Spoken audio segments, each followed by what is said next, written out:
Isso não é cristão. Não existem frades cristãos. Não existem monges cristãos. Isso não existe. Isso é uma invenção do século IV. O apóstolo Paulo nunca sonhou com monasticismo. Jesus nunca ensinou monasticismo. Nada disso.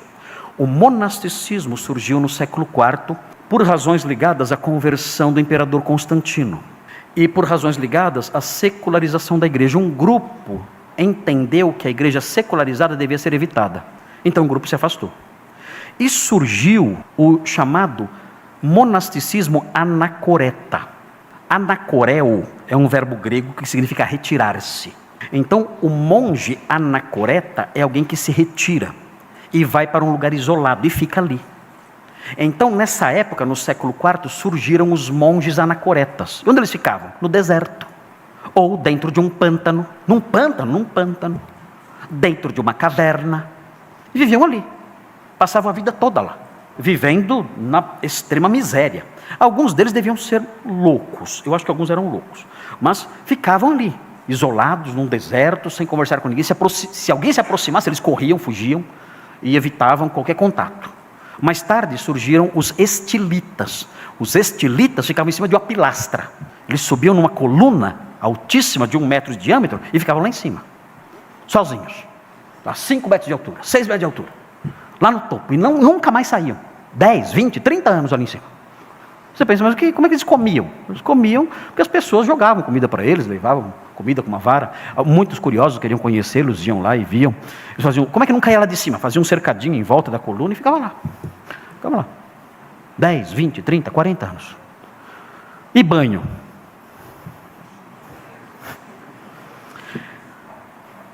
São Simão, o estilita mais famoso, ficou tanto tempo sem tomar banho que começou a sair bicho do corpo dele. Começou a dar bicho. O que ele fazia então na hora de comer?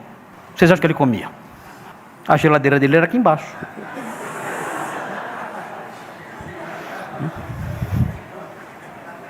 Deixa eu ver o que tem na geladeira hoje. Pergunta, isso é cristianismo? Irmãos, dá para levar isso a sério? É isso que Jesus requer do homem santo? É isso? Então são absurdos, tão chocantes, que hoje em dia essas pessoas estariam todas no hospício. Todas elas, no hospício. Porque não tem cabimento isso. Mas isso existiu, isso era considerado pelos católicos como homens, eles eram considerados como homens santos.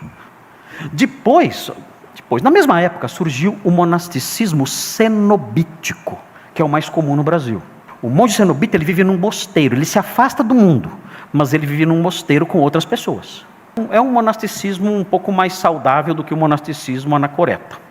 E esse é o monasticismo que predomina no Brasil, que nós vemos aí os monges atuais, eles pertencem a algo assim, pertencem a um mosteiro, participam ali da vida comunal num mosteiro. Mas a Bíblia não ensina isso. A Bíblia não ensina que o homem santo, ele tem que abandonar a família e abandonar tudo, e não ter bens nenhuns, e entrar para uma comunidade e ficar ali naquele mosteiro, pelo menos na maior parte do seu tempo naquele mosteiro ali, isolado, procurando a santidade. Não é isso que a Bíblia ensina. Se eu quiser ser santo, se eu quiser ser um homem de Deus, um homem marcado por santidade, o que eu tenho que fazer? Eu tenho que ter uma vida comum. Eu tenho que me casar, ter meus filhos, constituir minha família, ter o meu trabalho, normalmente, ir à igreja, ler a palavra de Deus, me dedicar à oração, e viver no mundo, em contato direto com as pessoas do mundo, sem me contaminar por elas. Isso é santidade. É uma luz que brilha na escuridão, não no retiro de um mosteiro, junto com meus pares ali.